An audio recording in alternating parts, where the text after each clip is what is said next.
Yo guys, it's me, Matsy. It's a fucking another Matsy Monday. Whoa, whoa, whoa. Wish it was Sunday. Fucking Sunday. Ba ba. Okay, happy Monday. 8 ways to build confidence. Okay? So here's some suggestions from me. You do with them what you want. But my personal opinion is the more positive messages that you can give yourself, and if you can borrow the learning of other people, it just makes it easier for you to navigate life. Okay, so number one way to increase confidence, just simply learn to choose optimism. Oh, hi Sean. If you can hear this, just let me know if you can hear me, because I'm kind of using this microphone thing. If you can, brilliant. If not, let me know. So number one, choose optimism. So get into building the habit of choosing the positive thoughts, right? And that sounds a lot easier than it actually is. It's very difficult to do, but human minds, we learn optimism. We can learn to be more optimistic through repetition and through just consistency. And the way we do that is we have to reprogram our wiring. So if you're naturally a more optimistic person, you have an advantage. Just like if you're naturally a more tall person, you have an advantage. If you're naturally a more good-looking person, you have an advantage. We all have our own little advantages and disadvantages. If you're someone who can naturally be optimistic, great. Most people aren't like that, but you can reprogram your mind through affirmations. What's an affirmation? Well, you can either say things to yourself as if it's already happened, but with emotion, so you've got to feel it, or you can write it down as if you already have possessed this thing, this trait, or this physical thing even, in the present tense, and your mind starts to reprogram itself for the thing that you're writing down or affirming for yourself. So affirmations can get you to think more positively. Like, I always choose the most optimistic option. I am an optimistic person. You say that to yourself with emotion, and believe and see yourself thinking that and behaving that way. And if you can't do it and it's too difficult for you to do it and you don't have the staying power, cheers David, you don't have the staying power to just really reprogram your mind, which I think is the best way, but you can do this brilliant thing called negative visualization. What's negative visualization? You know, people do this positive visualization and manifesting and just think about your most amazing life, and then one day you'll have it, and it's like, yeah, I don't really buy into that stuff. I do a little bit, but negative visualization is much better, because what it does, you imagine the things that you currently have, as much or as little as you think you have. Imagine it being taken away. So as much of a pain in the ass as life gets, if you just imagine yourself all of a sudden, life taking a turn for the worse and you end up out on the streets. Imagine having to deal with that kind of life. And all of a sudden, the things that you do have seem much more positive all of a sudden, right? So negative visualization, it's a stoic practice. If you want some information, send me a message privately. I can go through it with you. It's very, very good, very, very simple. If you're the kind of person who looks at the glass half empty or glass half full, my advice is just look at what's in the glass. Forget what the fucking space above it means. Focus on what is in the glass. Look at the liquid. Never mind if it's half full or half empty. So that's number one. Learn. Tip number 2 on how to become a more positive person. How to become a more confident person. Apologies, not positive person. Learn patience. The thing is, we can all become impatient. I was the most impatient person that I knew. Literally, meditation helps me with that. But the fact is, the future is coming anyway. The future is coming whether you like it or not. So impatience is just you putting yourself through pain for no reason, because the future is coming, one way or another. Right now, is everything. It's all there is. This moment, all you can do is focus on this moment. The future's not even real. It's just an imaginary thing in your mind. So learn to have gratitude for this moment now. Like I say, with a negative visualization, what you have now is plenty. But as humans, we naturally just want to strive for something else. This is just the way that we built. There's going to be a last time. If this was the last time that you ever got to watch a video, because who knows, something bad happened to your eyesight, or you're going to eat lunch today. Imagine the person who you eat lunch with is the last time you ever see that person, because you just don't know when the last time you will do something is, right? So just appreciate the last time. Right now is perfect, and right now is everything. And if falling in love with the process, if you're working towards something, which is a little bit of a separate thing, but if you're impatient because you've set a goal and you're working towards it, my advice with that is just learn to love the process. Because the process, the failures, the learning, the ups, the downs, they're growing you as a person. They're growing you as a person. You're learning to become the person who you want to be, which is what you're impatient for. So learn to love the process and just focus on your circle of interest, which is the thing that you can affect. Your circle of concern, the weather, your circumstances, what your mum did to you when you were a little kid, what your husband does to you, how much money you've got in your bank right now.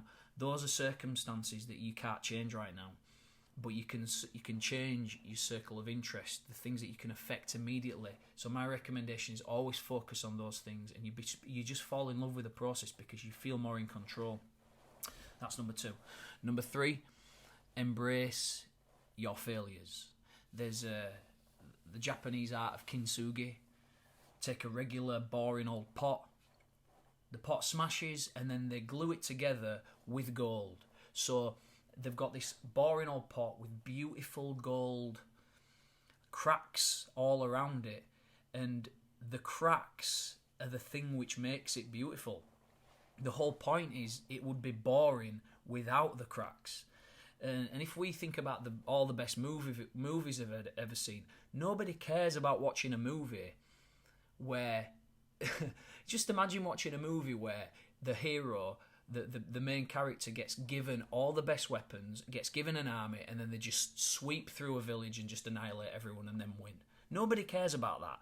Everyone roots for the underdog, the ones who've struggled. Nobody finds people who've been given things inspiring. People find people who have to overcome difficulties inspiring, and we all have to overcome difficulties in our own way. So the difficulties that you're going through are fine. The failures are good because you needed the failures. You have to come through those failures, so embrace them.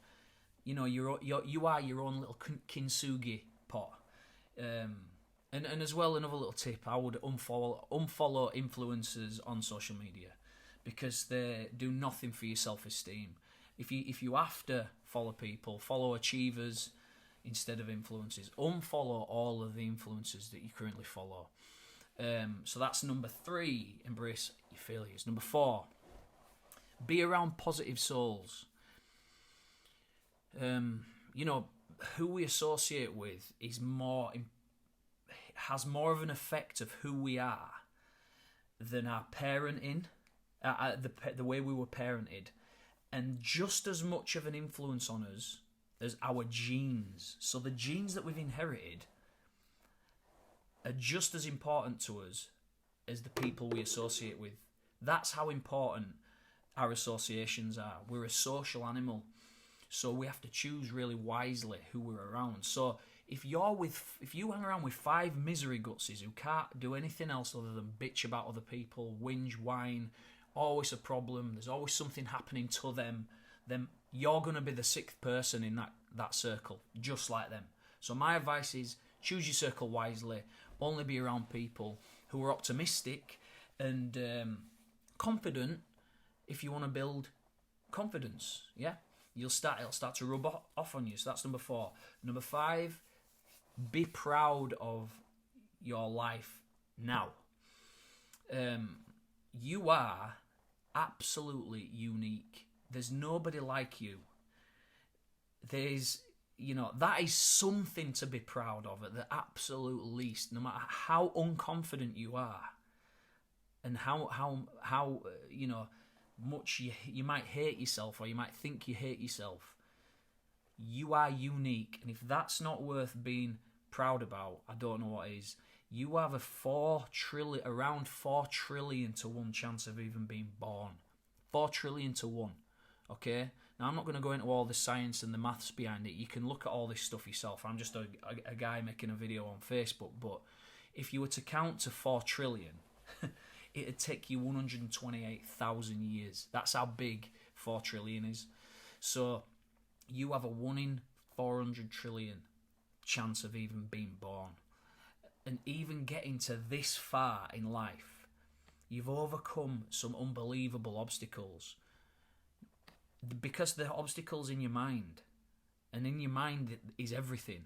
Okay? So whatever other people think about your obstacles, you think and you know that those obstacles are difficult. So you should be proud of the obstacles that you've had to overcome. Even if people out there, people on films, people on documentaries might seem to have overcome bigger obstacles than you, you've overcome bigger obstacles than them, because to you, they're bigger obstacles in your mind.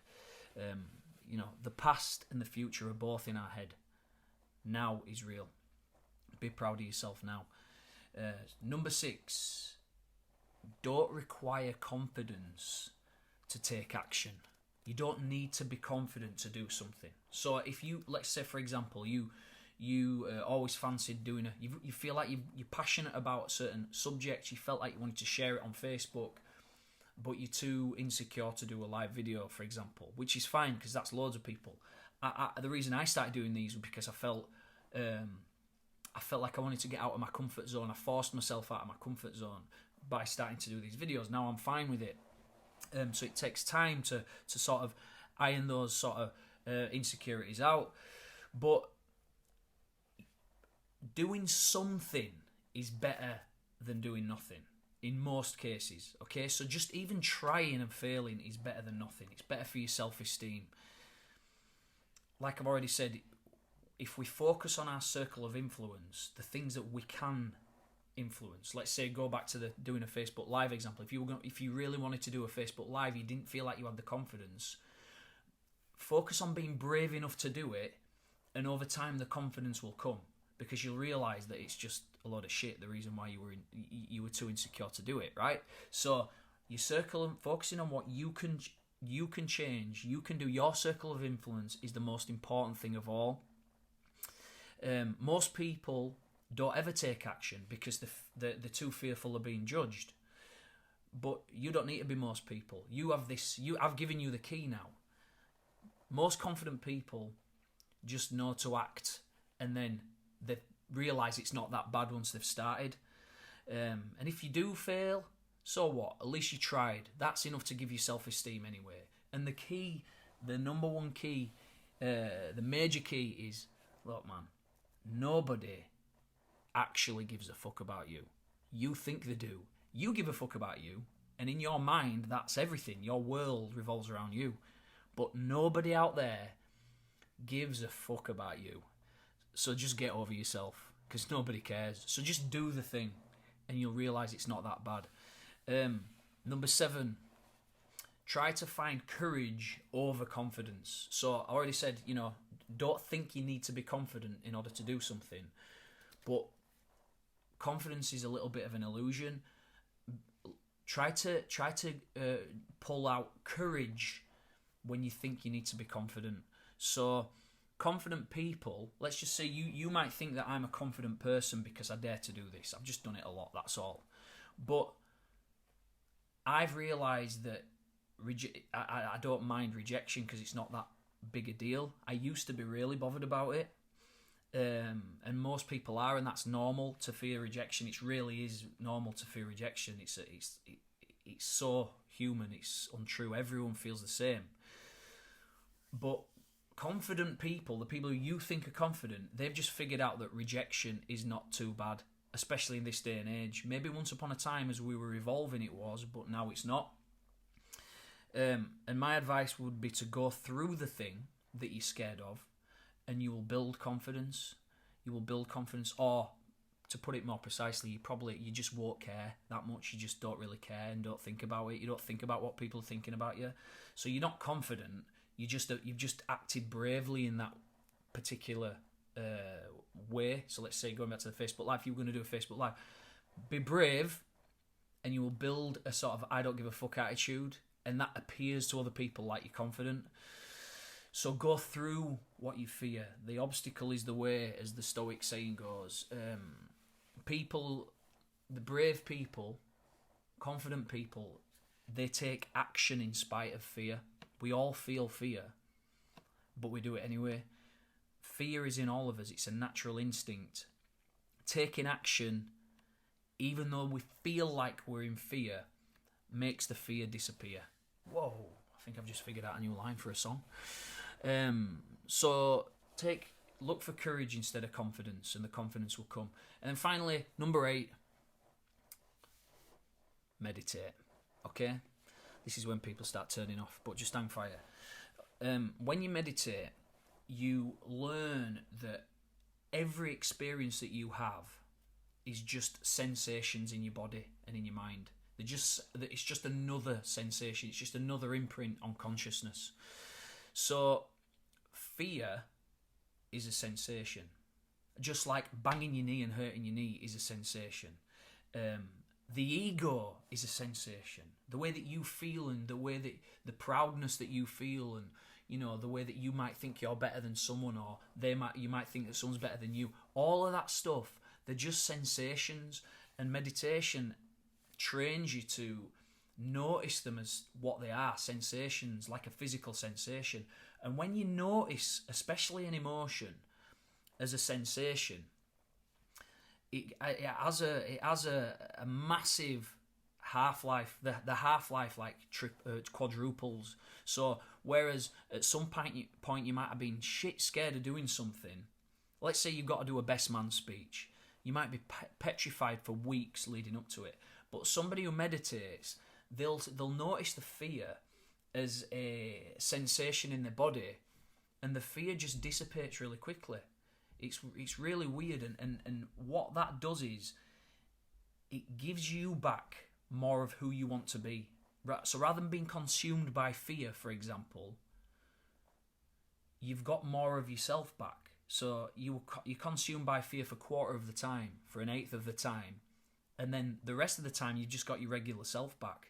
So you're just getting to live more of your life through meditation and through noticing the sensations, and that is, if you understand what I'm saying with that, is such a big deal when building confidence. So I hope this makes sense, guys. Thanks for watching. Thanks for listening. I love you, and I'll see you later on. Bye.